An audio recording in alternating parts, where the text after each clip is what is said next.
Hello friends, আমি রেহান চৌধুরী। আমি এই মুহূর্তে মুর্শিদাবাদ জেলার বহরমপুরের একদম যাকে বলা হয় হার্ট রক, যেটা একদম সেন্টার, সেই সেন্টার স্কোয়ার ফিল্ডে আমরা দাঁড়িয়ে আছি। এই স্কোয়ার ফিল্ড হচ্ছে অত্যন্ত একটা পুরনো ঐতিহাসিক জায়গা। আপনারা সকলে শুনেছেন যে পলাশী যুদ্ধের কথা।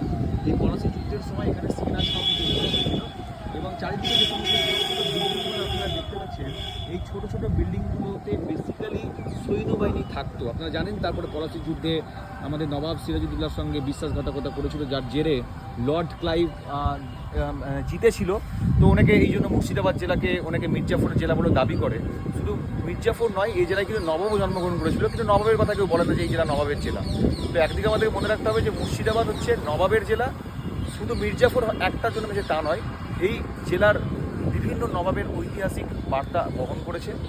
তো এই জেলার যে সেন্টার, এই সেন্টারটা হচ্ছে স্কোয়ার ফিল্ড। আপনারা দেখুন পুরো স্কোয়ার, কোনো দিক দিয়ে যদি আপনি মাপেন, চারদিক দিয়ে প্রত্যেক দিকেই কিন্তু মাপ সমান আসবে এবং চারিদিকে গাড়ি চলছে এবং বিভিন্ন অফিস থেকে শুরু করে ডিস্ট্রিক্ট লাইব্রেরি থেকে শুরু করে ডিএম বাংলো থেকে শুরু করে অ্যাসিস্ট্যান্ট ইঞ্জিনিয়ারের বাংলো থেকে শুরু করে এডিএম বাংলো থেকে শুরু করে চারিদিকে ঘিরে রয়েছে এবং চারিদিকে দেখুন এই ফিল্ডের চার ধাপ দিয়ে ঘেরা আছে এবং এই ঘেরায় অসংখ্য যুবক যুবক থেকে শুরু করে বয়স্ক মানুষেরা সন্ধ্যেবেলায় ভোরবেলায় এখানে হাঁটতে আসে এবং মনোরম পরিবেশটাকে এখানে উপভোগ করে।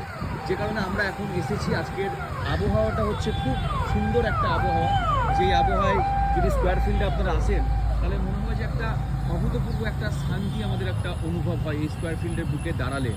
ঠিক আছে, তো আর একটা টাওয়ার আপনারা দেখুন, এই টাওয়ারটাকে অনেকটা আমরা প্যারিসে হয়তো আমরা জন্মাইনি, কিন্তু এখানে যখন আমরা দাঁড়াই তো তখন আমাদেরকে মনে হয় যে আইফেল টাওয়ারটাকে আমরা বহরমপুর থেকে দেখতে পাচ্ছি।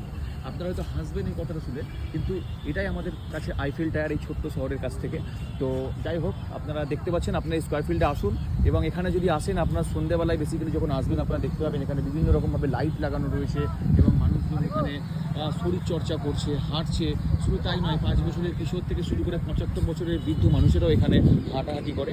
ঠিক আছে, তো আপনারা আসবেন এই স্কোয়ার ফিল্ডে।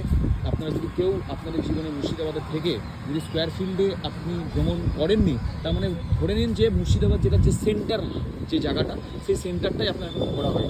তাই আপনারা আসুন, কমপক্ষে একদিন সন্ধ্যাবেলায় এসে স্কোয়ার ফিল্ডে ঘুরে যান এবং স্কোয়ার ফিল্ডে উপভোগ করুন।